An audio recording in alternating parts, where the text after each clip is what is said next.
So welcome to Coventry. This is the city of peace and reconciliation, although somebody just told me this morning it's the second most dangerous city in the UK. Don't believe it.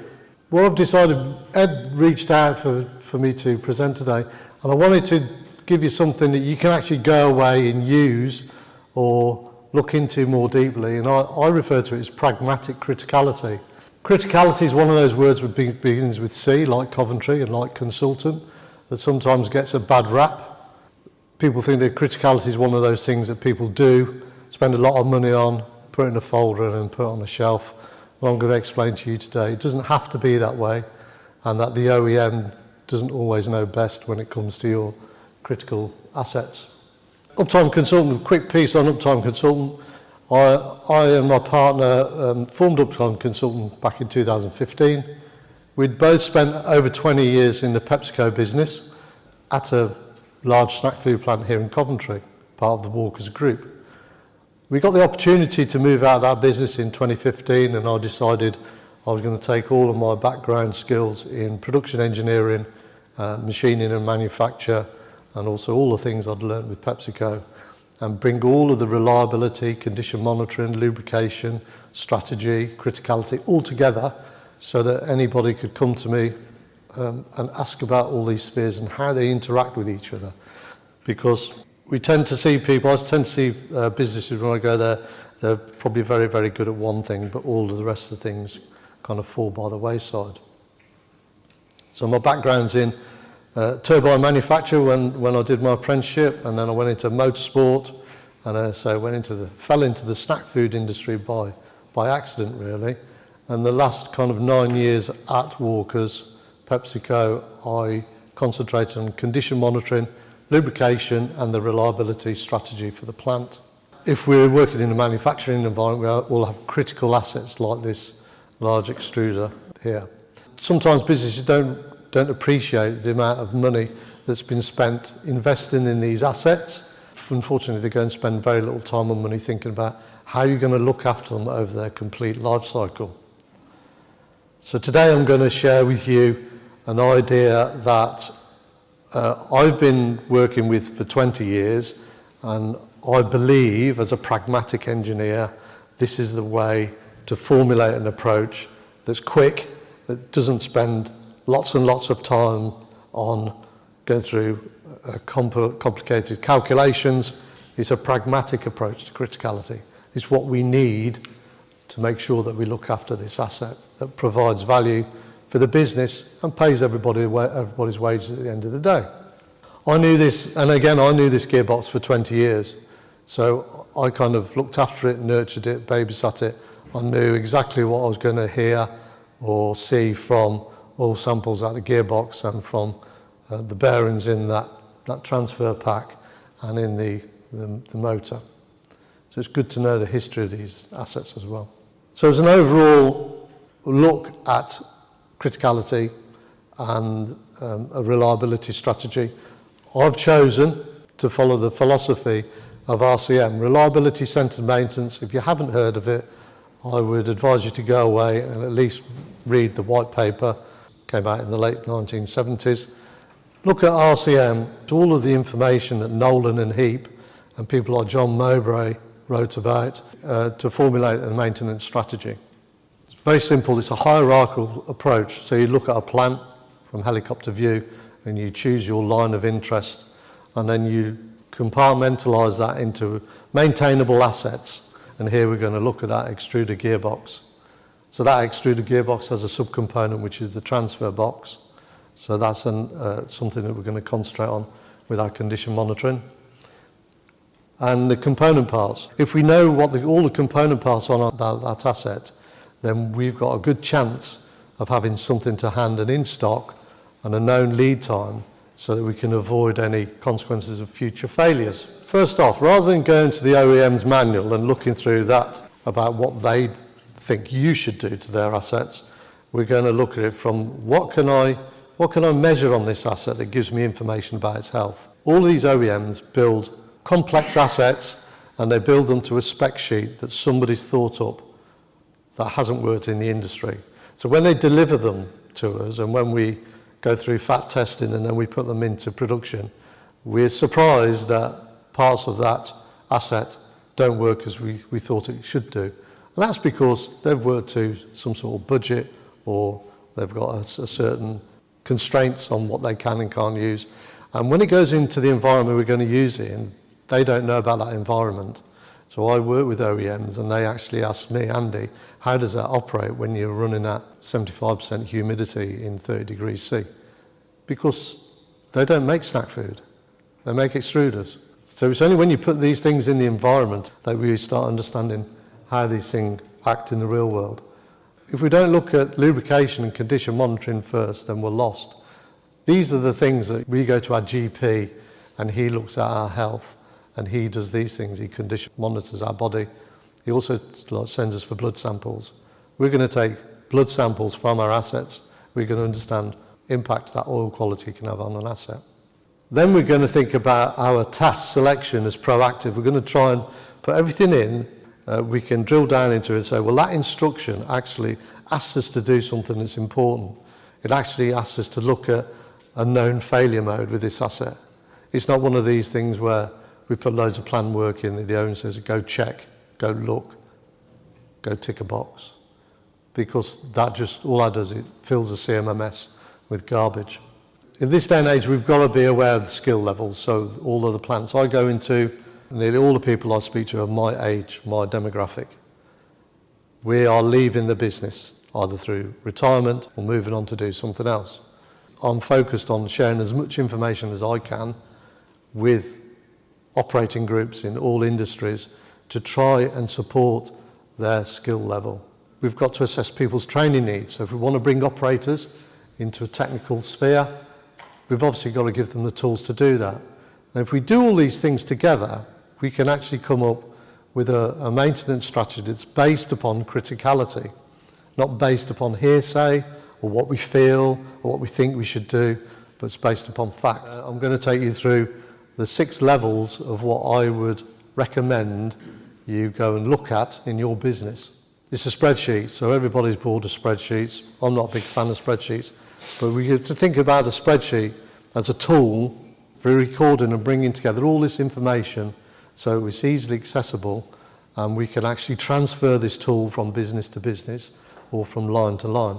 This is the headline tool where we would take those assets out of the group and we would log them down here. So you might have an oven and a fryer and an extruder, or in the motor industry you might have a robot, a transfer conveyor. Put them in here and then we're going to score them. Now in the aero industry, the score levels there would probably go up to 15 or 18 aspects.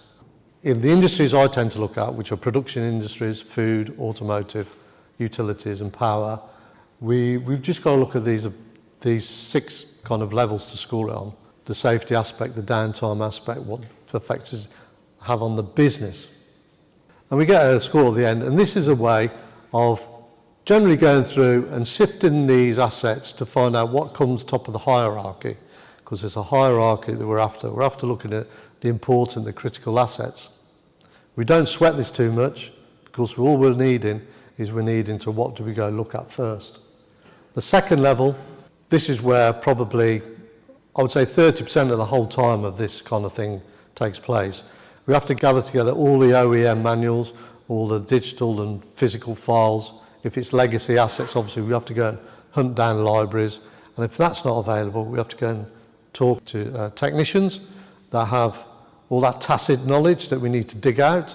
We log all of these components, those transfer gearboxes and those bearings, motors, drives. We're after here, we need to know kind of lead time, supplier cost, what the OEM says it's called. And then what I do is I go and sense check.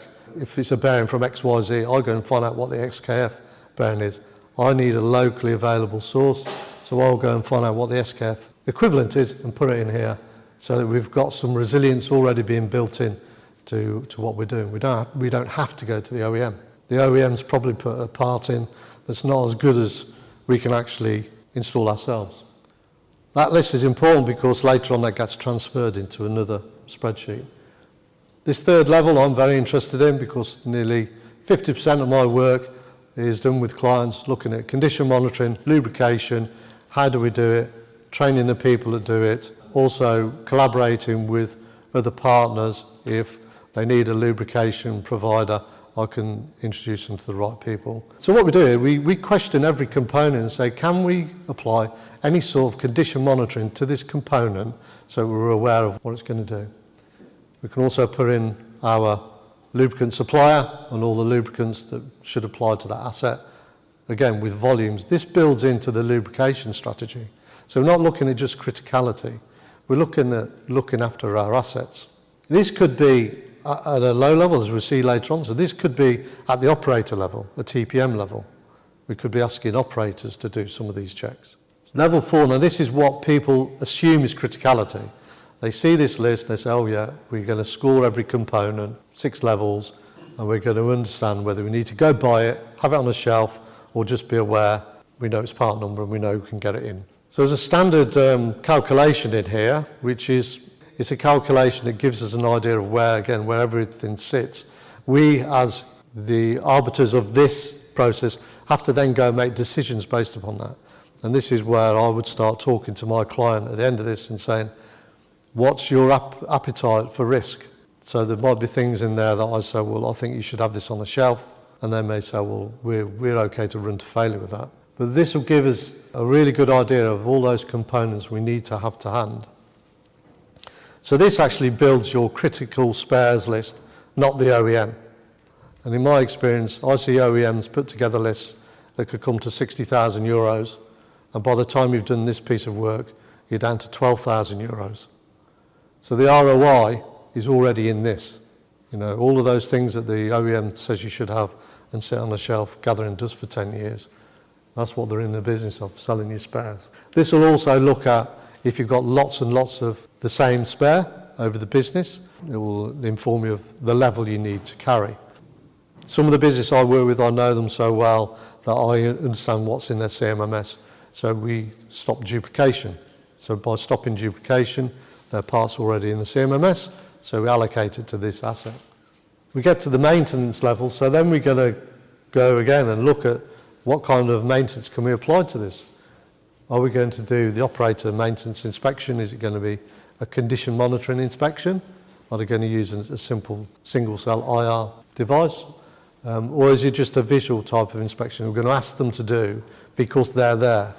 And by doing that, we support those operators and say, well, look, you're part of the maintenance process and we value your input. So as the last level is where we start to decide what we're going to put into the CMMS. So this is a separate record from the CMMS. This is where we put in those standard operating procedures or tasks or instructions. We're going to go and revisit this in 12 months because when we decide to apply this to our asset, we're going to want to understand, did it work? Did it actually deliver what we wanted? So the idea is we go and look at that in 12 months and see, well, did it provide the value we required? So as the Buzzcocks sang in 1979, what do I get? Well, you get lots of asset knowledge. One anecdote of that is somebody owning a fryer for 12 years, thinking it was a metric fryer until we did the criticality study. I found out it was built in the US and everything on it was imperial. Really, really basic stuff comes to light. We end up with the right spares. So the amount of companies I go to and they say, well, the spares holding is 1.5 million or 2 million pounds. And you go in there and you say, okay, what stuff hasn't moved? And they got rackfuls of stuff that's never moved. Lots of stuff that's obsolete. They didn't have the right spares because all they did, they asked somebody in maintenance or engineering or planning, what do you think we should buy? And you should go and buy a whole tranche of spares. We're going to look at all of the things we do maintenance-wise proactively. So we're going to want to understand the failure mode. Is this maintenance we're putting towards this actually looking at some sort of mode of failure in the future, or is it just because the OEM says to go do it? We're going to end up with the right skills and the right tasks. So the amount of times, again, you see that people are being asked to do tasks and the tasks don't fit. They know they don't fit. They go and do them every month. You know, it's weary going to do that. I've been a technician and actually had to do that. This fed into my reliability journey from 2006. When I was doing all those mindless tasks, 28-day tasks, I just thought, why the hell am I doing this? And again, this all builds into an overall, we can build this into the maintenance strategy. So if we can do this on one asset or one line and prove it, you can easily transfer it to another line. So the return on investment, I mentioned a little bit earlier on about OEM recommendations of spares. It can be usually saved straight away. The amount of time that you put into it can be saved there. You're going to reduce the costs overall. You're going to have to put some time aside ahead of the plan, probably when a new asset's being installed, or when it's going through its testing cycle, its commissioning, or if it's a legacy piece of equipment, you can do it in the background and you can ask somebody to go and concentrate on that. People who try to do this as well as their normal jobs, they normally just do their normal jobs. So they're not focused on the criticality, it just gets lost. We're also going to have our spares in control. That's important. Lead times are longer now than they ever were back from 2019. I'm sure everybody's experienced that we can't no longer rely on getting something in 14 days from the Far East. It's going to be 30, 60-day cycles now. It's less invasive. RCM describes that when you go and touch something, you disturb it, and kind of 80% of failures are by human interaction. We interact with things and we don't put it back right, or we put the wrong component in, or we damage it when we put it in. So it's going to reduce the risk. It's going to reduce the risk not just to the asset and to the operation, it's going to reduce the risk to us, because intrinsically reactive maintenance is dangerous. You're 5 times the risk of getting injured through doing this kind of reactive work than doing a planned piece of work. The consequences never go away. All of those kind of unplanned events that catch us out, we can't get rid of those, but we can mitigate the consequences of all the things that would have happened. We can get rid of those consequences. And again, if you know about RCM, we're looking at consequences really. We want to avoid consequences. There are no surprises, so everybody's comfortable. We're not going to be surprised by anything. And it builds teamwork, because within this process we bring in the operators, we ask them their view of what's going on with the asset, and they probably know more than the technician that has to go there once a week or once a month. Again, the confidence builds within the team. The biggest thing I saw with this at PepsiCo was that operations and engineering didn't really trust each other, because engineering would ask operations, can we have your line for 3 days? And they said, no, you can only have 2 because you let us down last time. Well, the journey I took at PepsiCo, within 18 months, operations says, yeah, of course you can, because we've seen that you've provided value and you've increased our availability over the last 28-day run. So it's a no-brainer. They gained the confidence of the operations team by doing this work. Our knowledge, I mean, the knowledge of our assets goes through the roof really, because we're instead of just accepting this is what we do day to day, we're making a change. Some people, the change isn't comfortable, but we have to sell out, this is what we're going to do. And it's process driven. So this process, I'm an engineer, I want to know about facts. I don't want to know about hearsay. I don't want to know about what people think. I want to know about the facts. And it's a process that's driven. It can be transferred amongst the group, within the factory, or to other plants. And the most important thing, we feel in control. We are in control. We own it. We're the arbiters of it. We can't complain about it because we're taking proactive steps to look after our maintenance. I hope I haven't rushed that, and if I have, then you can always email me at this email address. You'll find me on LinkedIn every day of the week, on LinkedIn supporting other businesses along the way. And if you've got any questions now, I think we've got 2 or 3 minutes. If not afterwards, I'm going to be here till after lunch. If you're looking at all the places where you do condition monitoring in, how do you determine the right places to measure versus just measuring on everything? The criticality actually brings this to the top. It's nice to have some history. So first, if you've got a CMMS and you've got some history of things failing, but also to take that RCM approach mindset and go around, and I can pretty much see assets that I would suspect would be ripe for vibration, ultrasound, thermography. All of these are just tools. And again, let's not get too in the weeds with this. All of the condition monitoring, predictive technologies, they're all just tools. They accentuate our human senses. So what we do is we go look at history really and failure modes. We've got to target failure modes. If you're not targeting a failure mode with your condition monitoring tools, then you're just wasting your time. And I always think about Pareto. So there'll be 20% of those assets will give you 80% of your pain. So if you can identify the 20% of those assets that are providing that pain, then you're a long way to putting it to bed. And lubrication is hand in hand. So if you don't do the lubrication, you're wasting your time with the common. Does that answer the? Yes. Any more? I can catch you later. Good presentation. And the question to you, how do you price your services? So do you have a price for a tool? And you, for example, give a tool to people and they can use it? Yeah, you price it by an hour, you price it by a project? Because this is something which I never understood, how you price the services. Okay, yeah. So for a start, I don't deal in any software, hardware, and I'm completely independent, and I decided to be that way back in 2015 because I need to go to different clients and have an open view. So that I know quite a lot of people in the hall from the different component and hardware suppliers, and I have good relationships with them, but I don't take kind of any percentage or have any tied relationships. That keeps me independent.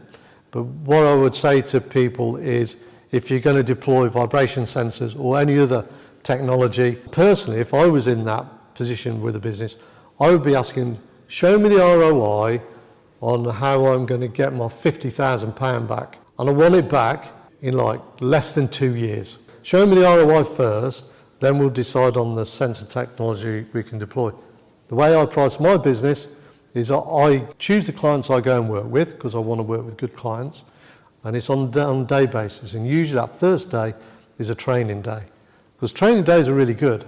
I get to understand the engineers, I get to understand the departments, I see if they pay me for a start, and then we can decide whether we go forward or whether I say, thank you very much, here's your report, it was really good working with you, and if I can recommend anybody else, if they need hardware or lubrication, then obviously I'm free to go and recommend who I think might fit their business. Is that good? I'll speak to you later. Have you got a question over there? Did you put your hand? You put your hand up, you did.